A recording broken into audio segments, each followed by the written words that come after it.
Ayan o, feeling niya. Ayan, ayan. Ayan o. Feeling niya may ano siya. Ano.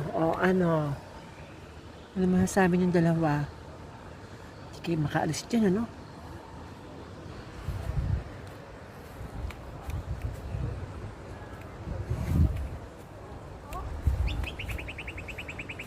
Yun o. Sigod dumugaw. Yun ang mga people power. Nagkakaisa sila upang buhayin ang patay.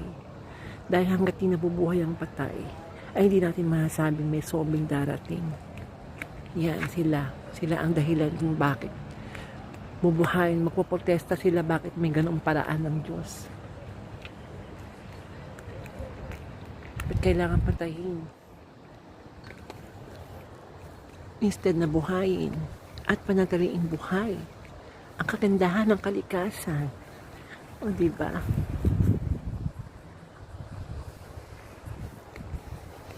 Kailangan magkaisa rin tayo upang buhayin ang mga patay dito.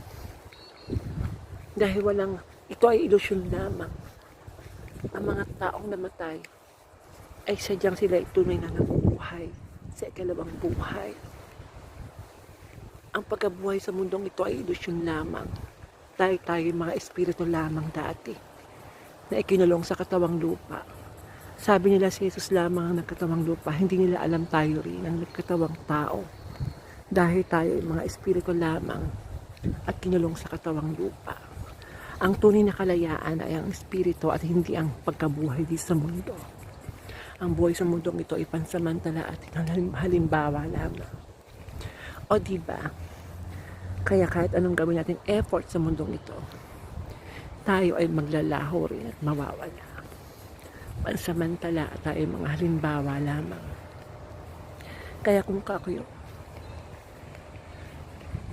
walang siksik kabuluhan ang lahat dahil tayo nasa ilusyong pamumuhay. Nandito sa mundong ito para matikman lang natin kung ano ang lasa ng buhay sa mundo at mamatay at mabuhay. Mabuhay at mamatay. Diba?